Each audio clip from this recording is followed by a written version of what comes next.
3. Baik, salam jumpa rekan-rekan dimanapun Anda berada dengan kami, para mahasiswa eh, program doktoral Ilmu Manajemen Universitas Airlangga Surabaya. Kita masuk dalam series pembelajaran teori manajemen sumber daya manusia. Baik, kali ini kita akan mendalami tentang organizational and team culture, teori manajemen sumber daya manusia. Bersama kami ada Ibu Marli dan saya, Tony Sunyarto. Baik, kita lanjutkan. Ada 4 jurnal yang kita menjadi acuan untuk mendalami topik ini, rekan-rekan. Eh, Artikel yang pertama yaitu berjudul Team Culture, Employee Commitment, and Job Performance in Public Sector, a Multi-Level Analysis. Baik, artikel ini katakanlah mengajukan penelitian yang ada di Ethiopia, melatar belakangi bahwa budaya tim dan komitmen karyawan, kinerja karyawan itu mau dikaji. Bagaimana hubungannya? Ternyata di literatur tentang budaya organisasi yang ada di Ethiopia itu sangat-sangat sedikit. Karena itu menjadi alasan penting kenapa penelitian ini dilakukan.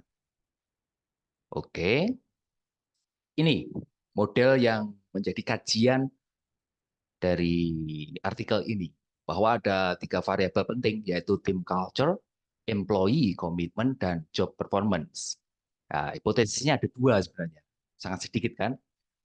Jadi ada 2 level, level individu dan level tim atau organisasi. Hipotesis yang dibangun yaitu bahwa budaya tim itu memiliki hubungan positif dan signifikan terhadap komitmen dari karyawan. Itu hipotesis pertama. Hipotesis yang kedua, eh, komitmen karyawan secara signifikan memediasi hubungan antara budaya tim dan kinerja dari karyawan. Untuk bisa menjawab dari hipotesis ini, metode yang dilakukan oleh peneliti yaitu memakai desain survei, jadi survei terhadap para responden.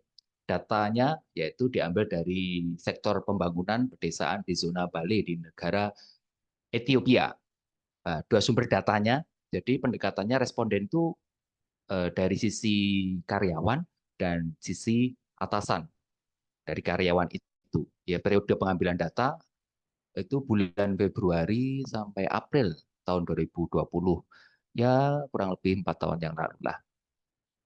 3 periode surveinya, ada 3 tahap ya. Tahap pertama itu instrumen mempertanyakan itu tentang variabel kontrol dan budaya tim. Tahap yang kedua itu pengambilan datanya, yaitu memakai instrumen pertanyaan tentang komitmen karyawan. Lalu tahap yang ketiga itu instrumennya yaitu pertanyaan untuk para pemimpin, yaitu supervisornya. Jadi para supervisor itu diminta untuk mengisi item kinerja para karyawan di bawah koordinasi mereka. Jadi responden yang dilibatkan ada 148 rekan-rekan. Jadi dari sektor pembangunan itu ya. Jadi 148 karyawan dan melibatkan 13 supervisor. Terus dari pengambilan data ini, temuannya seperti apa? Temuannya untuk menjawab hipotesis yang pertama tadi, bahwa bagaimana hubungan dari apa namanya, hubungan dari kinerja, budaya tim terhadap kinerja itu seperti ini. Jadi hipotesis yang pertama itu ditemukan terjawab, jadi hubungannya positif. Jadi bahwa budaya tim itu bisa berpengaruh positif terhadap komitmen karyawan. Jadi dari model yang kita tampilkan tadi di sini, bahwa budaya tim itu membangun komitmen karyawan. Kalau budaya timnya ini kuat, maka komitmen karyawan itu akan semakin kuat. Sebaliknya akan semakin lemah.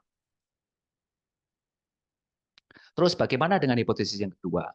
Bahwa komitmen karyawan itu menjadi mediasi terhadap hubungan budaya tim terhadap kinerja.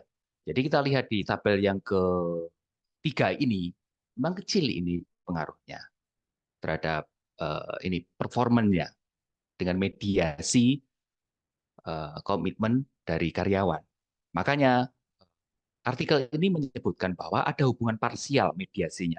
Di sini ada pengaruh secara parsial mediasi bahwa komitmen karyawan itu memediasi budaya tim terhadap performa itu sekitar 0,49. Tapi hubungannya adalah mediasi parsial 0,49. Maka simpulannya dari artikel ini bahwa budaya tim itu sebenarnya memiliki hubungan positif signifikan terhadap komitmen karyawan. Terus komitmen karyawan juga memediasi secara parsial hubungan antara budaya tim dan kinerja karyawan. Keterbatasan dari artikel ini, rekan-rekan, respondennya diambil yaitu masih skopnya itu ini negara Ethiopia. Data tersebut ya mungkin tidak mewakili sektor publik yang lain, gitu ya. Makanya batasan ini nanti sarannya ya diperluaslah sektornya, bukan hanya sekedar sektor publik. Lalu metode pengambilan data memakai skala Likert, nah itu ada batasannya juga, maka diberi saran ya diperluas, bukan hanya pakai skala Likert, itu, tapi juga pakai instrumen-instrumen kualitatif yang berbeda dengan skala Likert. Baik, itu kita bicara artikel yang pertama. Kita lanjutkan dengan artikel yang kedua. Tetap fokusnya pada ini, apa namanya, soal employee performance. Kalau tadi kita bicara dua level, level individu dan level organisasi atau level tim, kita sekarang akan melihat bagaimana organisasi itu yang positif negatif. Jadi budaya organisasi yang positif negatif itu berpengaruh terhadap kinerja karyawan. Dengan judul Impact of Organizational Positive and Negative Culture on Employee Performance. Ini kita ambil artikelnya dari jurnal International Journal of Organizational Analysis, kuartil 2. Bagus ya jurnalnya. Baik. Yang melatar belakangi artikel ini yaitu ini. Perlunya evaluasi pengaruh budaya perusahaan yang dari sisi positif dan negatif terhadap kinerja karyawan. Jadi penelitian ini dilakukan di Arab Saudi. Kalau yang tadi itu di Ethiopia, sekarang di Arab Saudi. Ya, berbeda ya. Konteksnya yaitu pada zaman pada era itu ya, masalah ini pandemi COVID, bagaimana pengaruh budaya organisasi itu eh, yang positif negatif terhadap kinerja dari karyawan. Persoalan yang diangkat yaitu banyaknya masalah di dunia bisnis terkait dengan ini, tingginya ketidakhadiran dari karyawan, keterlibatan karyawan kayaknya kok kurang. Ini menurut Van Roach dan Fine tahun 2020. Lalu ini mengakibatkan produktivitas dari karyawan itu semakin merosot, kinerjanya juga merosot. Lalu bagaimana ini di Arab Saudi pada masa pandemi ini kinerja karyawan lalu dicoba dikaitkan dengan budaya organisasi. Nah, ini model yang ditampilkan. Variabel bebasnya ada dua ini. Kita melihat dari culture negatif dan culture positif, apakah berimpact, berdampak terhadap ini performance dari karyawan. Ya kan? Ada 6 hipotesis.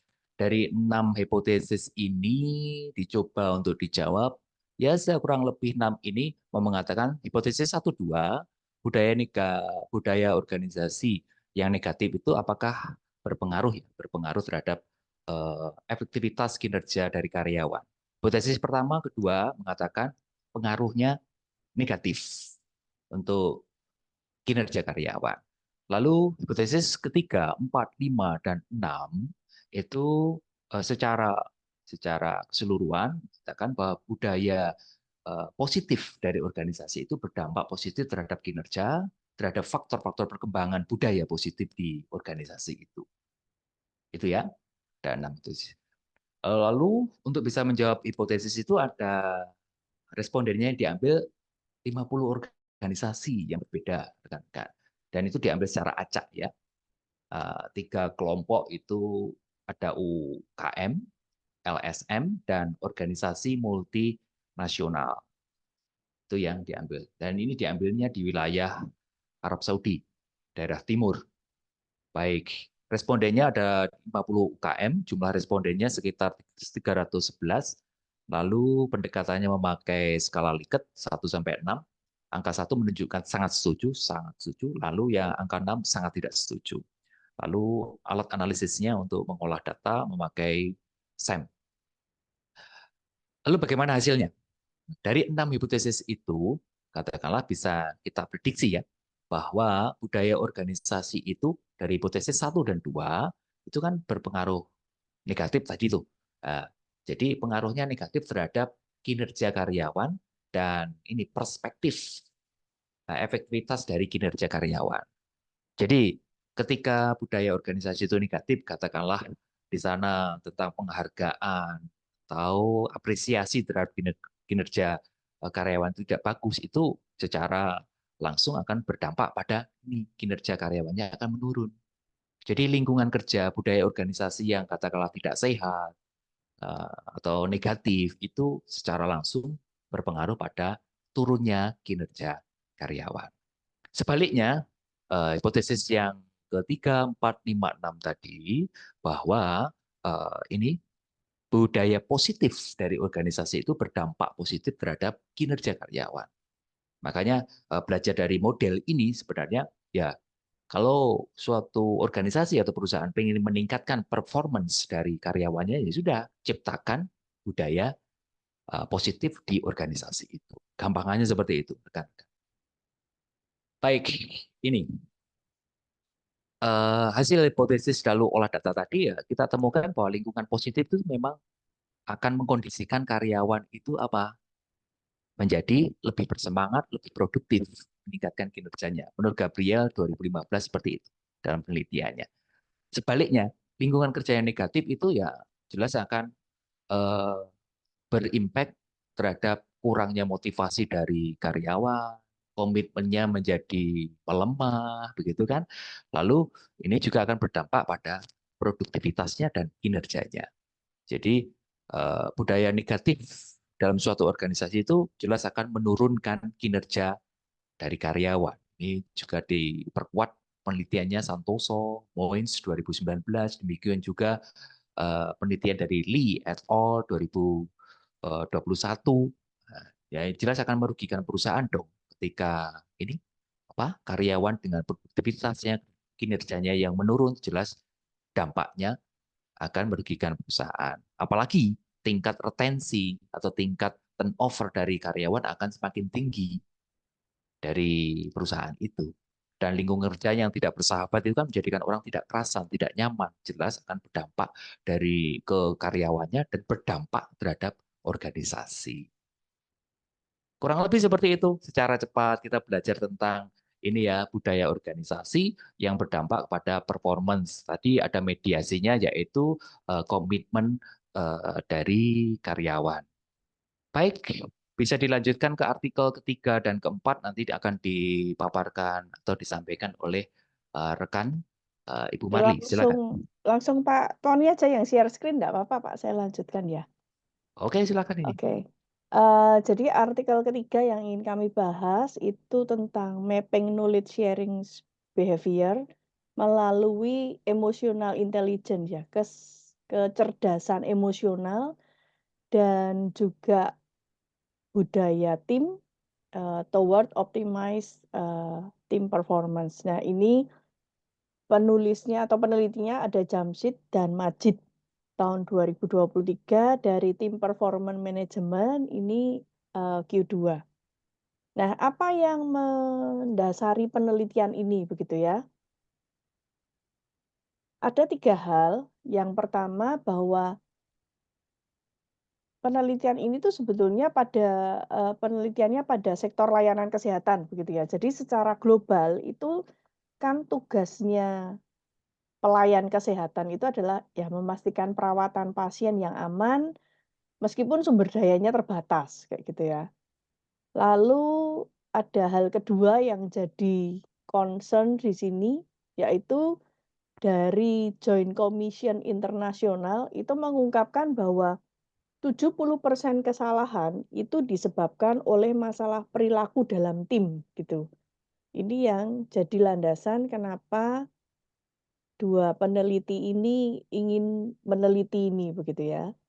Lalu hal yang ketiga adalah bahwa kepemimpinan dan budaya yang cerdas secara emosional itu memainkan peran penting dalam fungsi tim interprofesional, seperti itu. Nah, lalu kita akan melihat di sini ada hipotesisnya, kalau tidak salah 12 ya Pak Tony ya? Coba slide berikutnya Pak Tony. Nah, 12. Panjang sekali kalau saya bacain. Kita ke slide berikutnya aja di gambarnya Pak Tony. Oke, ini Nah, silakan. di model penelitian ini itu jadi ada 12 gitu ya, hipotesis dengan 5 variabel di mana kecerdasan emosional dari leader, pemimpin, itu akan mempengaruhi kecerdasan emosional tim dan juga akan mempengaruhi perilaku orang itu mau knowledge sharing, begitu ya. Dan juga eh, ini juga akan kecerdasan emosional ini dihipotesiskan juga bisa mempengaruhi kinerja dari tim, begitu ya. Nah, di mana tim kecerdasan emosional tim ini memediasi hubungan antara emosional intelligence-nya dari leader terhadap tim performance.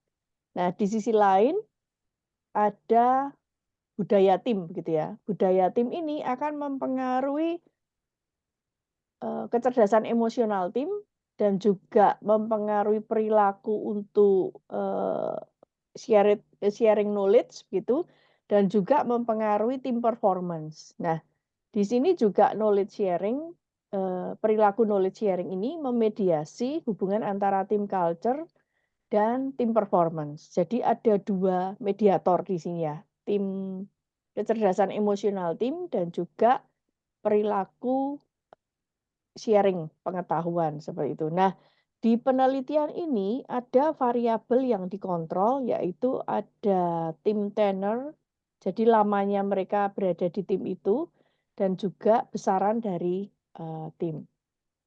Oke, kita lihat metode penelitiannya.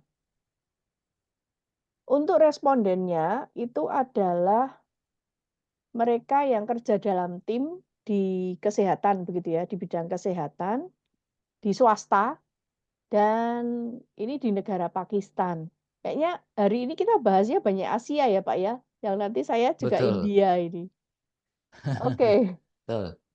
Nah, datanya dari multisumber. Jadi sampelnya 195 tim dengan 735 responden. Nah, kalau kita lihat tadi dari 6 itu 2, 3, 4, oh sorry 5 variabel itu semua nggak ada yang buat sendiri. Jadi mereka mengadopsi begitu ya. Ada 16 butir, 16 butir, 16 butir, 8 butir, 11 butir dari semua yang diadopsi begitu ya kuesionernya. Lalu bagaimana nih hasilnya? Mari kita lihat. Nah, hasilnya ternyata dari model tadi ya, itu ada 3 yang tidak diterima begitu ya, atau ditolak begitu ya. Hipotesis 3, 4, dan 8. Untuk lebih mudahnya mungkin kita lihat ke hasil yang model, Pak, setelah slide ini. Nah, ini dia. Baik. Nah, pada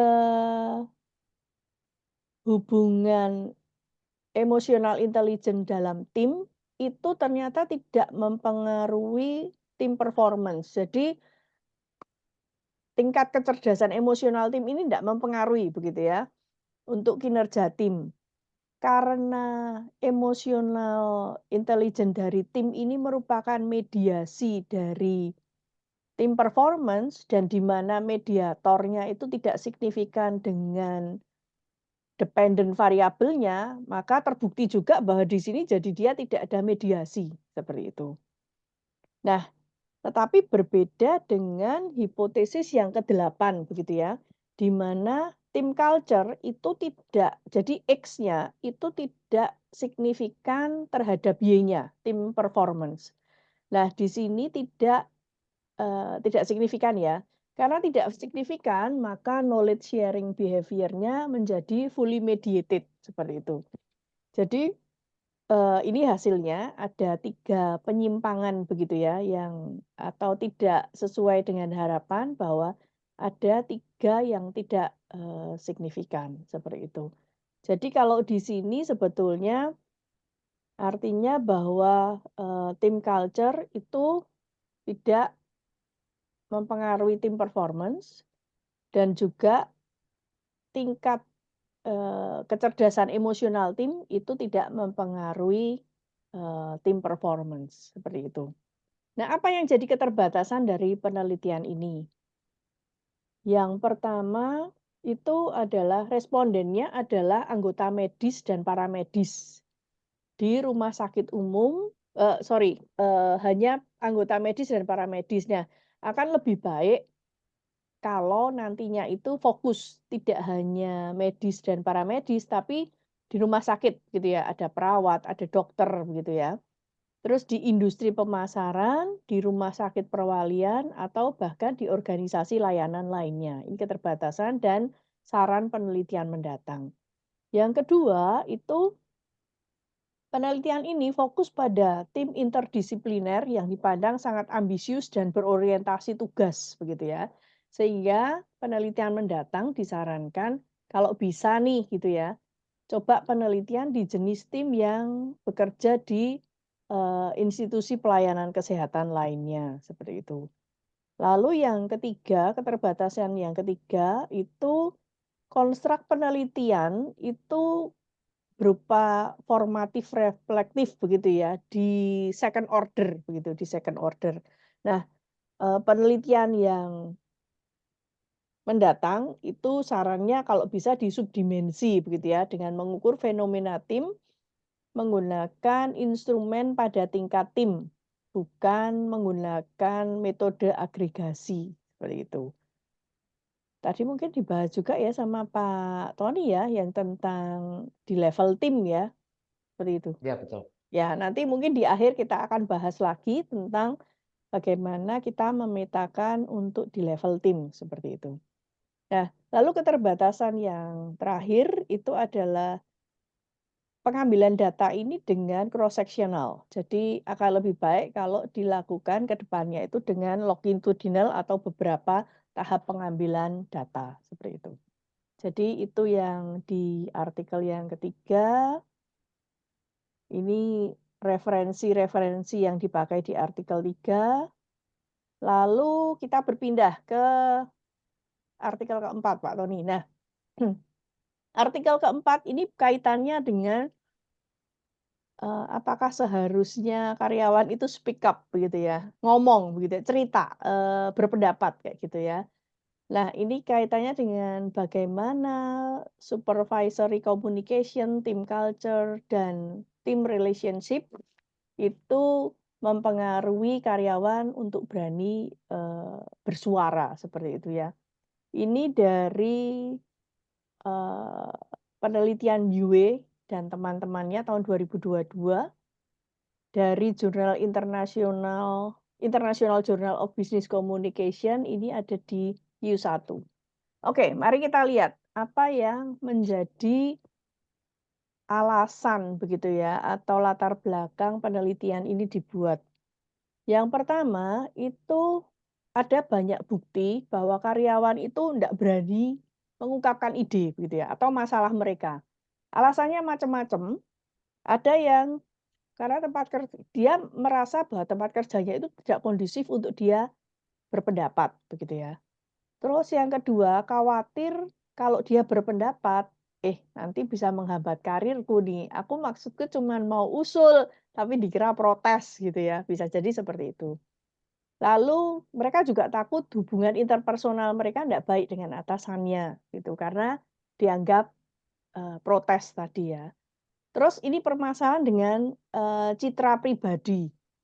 atau mungkin istilah kerennya positioning statement-nya dia ya, positioning standpoint-nya dia itu dicap sebagai pengeluh atau pembuat masalah, karena sebenarnya mau mengungkapkan masalah tapi kok jadi dianggap pengeluh, seperti itu ya. Nah, hal kedua itu ternyata banyak riset yang sebetulnya menunjukkan pengaruh besar tentang perilaku kepemimpinan terhadap, atau yang mempengaruhi karyawan itu mau bersuara atau berpendapat. Tetapi hanya sedikit penelitian yang berkaitan dengan perilaku komunikasi spesifik dari pimpinan tim, seperti itu. Jadi kalau, perilaku kepemimpinan kan ada yang otentik, ada yang karismatik, ada yang anu gitu ya, tapi secara komunikasi pimpinan tim itu belum atau masih sedikit, seperti itu.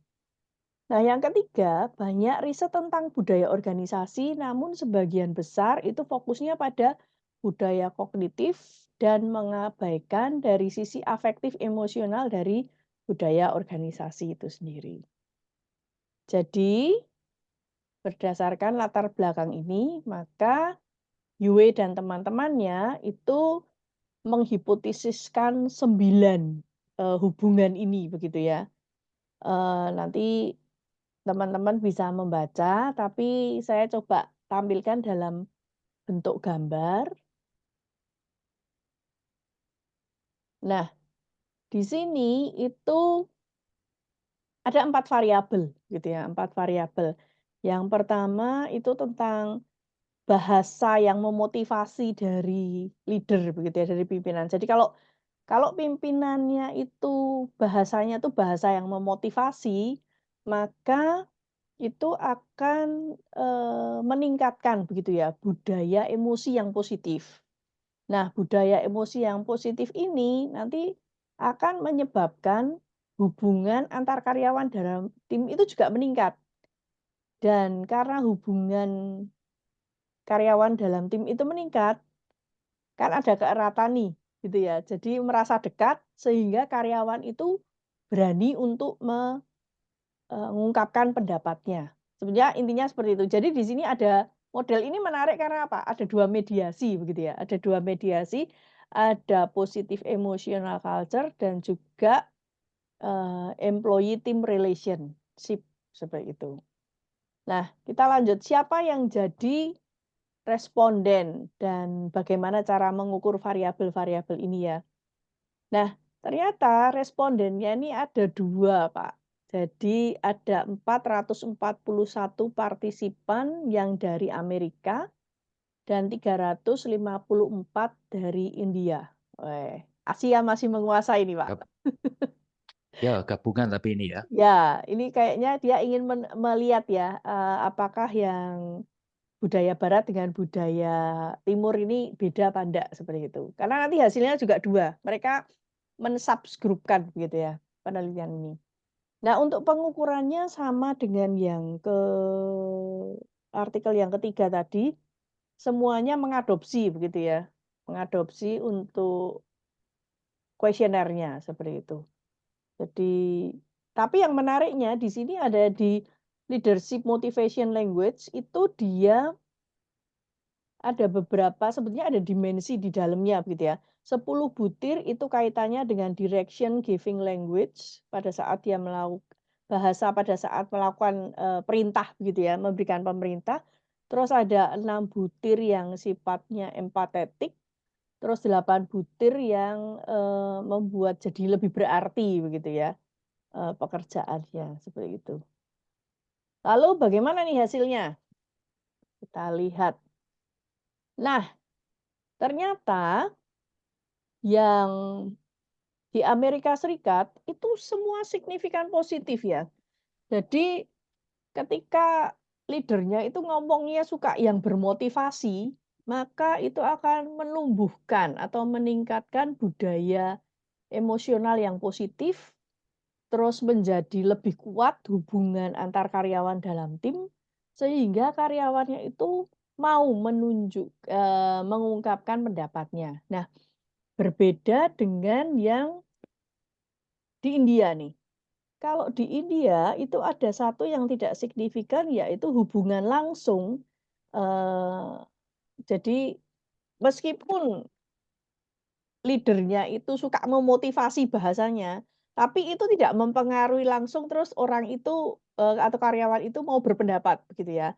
Tetapi ada prosesnya, ya mungkin orang Asia ini rodok bulet jalannya, nggak bisa langsung begitu ya. Jadi dia harus melewati proses dulu begitu ya, bahwa, eee, kalau, oh leader-nya positif nih ngomongnya, oh bagaimana culture-nya? Oh culture-nya juga positif.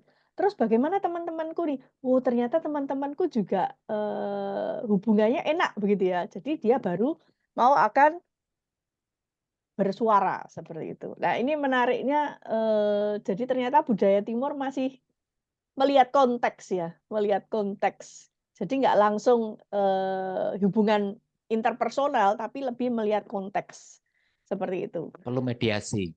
Iya, perlu mediasi, perlu melihat hal-hal yang lain dulu untuk memutuskan dia mau berpendapat atau enggak, Heeh. gitu. Pertimbangannya panjang. Iya. Nah, Oke, lanjut ya. ya. Nah, keterbatasan dan untuk saran penelitian mendatang itu adalah desain ini cross sectional ya. Jadi sekali pengambilan, jadi sarannya sama dengan yang tadi, sebaiknya ya pakai longitudinal study lah gitu ya. Atau, cyclical nature, jadi pengambilannya beberapa kali gitu ya. Nah, terus yang kedua itu surveinya tuh ternyata pakai online di satu waktu tertentu ya. Harapannya adalah di kedepannya itu kalau bisa di beberapa, titik waktu yang berbeda begitu ya, untuk menghindari common method bias. Nah yang ketiga, ini hanya satu sumber aja sebenarnya, self report, jadi para karyawannya gitu ya. Nah akan lebih baik sebetulnya kalau ini multi sumber begitu ya. Jadi, supervisor dan anak buahnya, seperti itu. Lalu yang keempat, kaitannya dengan perspektif cross culture, itu sebaiknya, dibandingkan lagi dengan negara-negara yang lain. Karena tadi sudah jelas, kelihatan begitu ya, untuk India itu sangat timur begitu ya, sungkan begitu ya, kalau langsungan begitu. Seperti itu. Kayaknya bagian saya sudah selesai deh Pak Tony. Nah, ini referensinya. Nah, lalu oke, saya beri kesempatan Pak Tony deh untuk menjelaskan. Jadi dari 4 artikel itu kira-kira bisa memunculkan hubungan seperti apa gini Pak Tony? Mungkin bisa jadi inspirasi teman-teman untuk melakukan penelitian ya. Silakan Pak Tony. Oke, terima kasih Bu Malik. Jadi ini kita mencoba mengkompilasi ya, kita coba Bu Mali dengan saya mencoba mengkompilasi 4 artikel yang kita coba tadi dalami bersama dengan topik tentang team culture atau organizational culture berimpact pada performance baik level individu ataupun level tim. Jadi dari 4 jurnal ini sebenarnya variabel-variabel yang mau dikaji sebenarnya kurang lebih ada kemiripan-kemiripan, ada irisan-irisan. Kita coba kaitkan ya. Jadi ada level individu dan level organisasi atau level tim gitu ya. Baik, kita berangkat dari jurnal yang pertama itu yang kita lihat garis yang warna hijau ya. Di sana ada variabel team culture. Team culture tadi secara langsung itu berpengaruh terhadap job performance dari individu. Ini level individu ya. Lalu dimediasi ini komitmen dari karyawan. Tapi mediasinya tidak full mediated, tetapi partial mediation. Jadi partial mediasinya letak pada employee komitmen terhadap job performance. Itu artikel yang pertama. Lalu kita kaitkan dengan artikel yang kedua, warna abu-abu. Jadi culture tadi ternyata bisa berfokus ada dua sisi ya. Satu sisi culture itu positif, di sisi lain ada culture yang negatif. Ya bisa kita prediksi bahwa dan juga terbukti dalam penelitian itu bahwa culture yang positif itu ya pengaruhnya pasti positif terhadap apa? Terhadap job performance. Job performance-nya siapa? Job performance-nya baik individu ataupun tim. Ya, ini garisnya kita tujukan pada job performance dari individu. Baik, itu culture, culture positif, negatif. Oke, itu artikel yang kedua. Kita kaitkan dengan artikel yang ketiga, rekan-rekan. Bahwa dalam artikel yang ketiga kita lihat garis yang berwarna biru ya. Itu ada variabel bebasnya yaitu team culture dan leader emotional intelligence. Bahwa kepemimpinan, variabel kepemimpinan tadi diceritakan Bu Mali itu punya pengaruh ya, punya pengaruh yang signifikan ya, positif terhadap tim performance, begitu kan? Bahwa kecerdasan emosional dari leader itu dengan dimediasi apa namanya kecerdasan emosional tim itu nanti akan membentuk meningkatkan kinerja dari tim itu sendiri. Dan sama halnya bahwa budaya dari tim atau budaya organisasi itu nanti juga akan berimpact secara positif terhadap kinerja dari tim, ya kan? Jadi dalam ditarik garis biru seperti itu. Jadi ujungnya adalah peningkatan kinerja dari tim ketika ini kecerdasan emosional dari leader dan juga culture dari organisasi itu secara positif meningkatkan kinerja dari tim. Baik, itu artikel yang ketiga. Sekarang kita lihat warna merah, artikel yang keempat. Bahwa tadi leader motivating language, bahwa bahasa pemimpin yang memotivasi, gitu kan, itu juga berimpact pada tadi culture-nya tim dan juga akan membentuk tadi memberanikan siapa karyawan itu mau bersuara ya, begitu ya. Tapi catatannya untuk budaya Asia kayaknya perlu perlu ada sentuhan-sentuhan lain deh. Ada mediasi-mediasinya begitu ya Bu Mali ya. Iya. Berbeda dengan yang tadi di Amerika itu kalau ini pemimpinnya bahasanya itu positif, memotivasi, itu langsung berimpact secara positif terhadap ini karyawan yang mau bersuara, menyampaikan gagasannya, ide-ide bagusnya untuk pengembangan organisasi. Jadi ini rekan-rekan dimanapun Anda berada, kompilasi yang kami buat secara sederhana, ya mungkin ada sedikit pemaksaan ya, karena Tapi memang keren loh Pak artikel Tony, ini, ini kalau ngelihat petanya ini kan sebenarnya artikel ini bisa jadi model penelitian baru loh, ternyata tim culture ini bisa jadi mediasi juga loh, untuk oh iya iya banyak iya hal betul betul. ya, untuk banyak hal, untuk ke garis biru maupun ke garis hijau itu kan dia jadi mediasi juga kan? Iya iya bisa. Ya, Ya, ya kita untungnya belajar dari menemukan apa dari satu acuan artikel kita berusaha untuk mencari kompilasinya, pembandingnya, ketemu 3 artikel yang malah melengkapi ya, melengkapi mhm, modelnya. Ya, lepas benar valid tidaknya karena butuh pembuktian kan ini. ya, Apa kompilasi yang kita buat ini ya semoga nanti juga memberikan wawasan eh, apa namanya ketertarikan untuk oh kayaknya modelnya menarik ya ya udah dicoba aja gitu. Baik, itu kompilasinya ya kurang lebih seperti itu rekan-rekan dimanapun Anda berada. Apa yang kami sampaikan terkait dengan ini level individu dan level tim kaitannya dengan budaya tim dari organisasi dikaitkan dengan kinerja dari karyawan di level individu dan kinerja dari tim di level tim organisasi. Semoga segala sesuatu yang kami sampaikan pada kesempatan ini memberikan pengayaan untuk kita semua, pembelajaran baru, dan semakin eh, memberi kesempatan kita untuk meneliti lebih jauh terkait dengan variabel-variabel ini. Sekian, semoga semuanya memberikan manfaat untuk banyak orang. bye-bye. Bye-bye, terima kasih.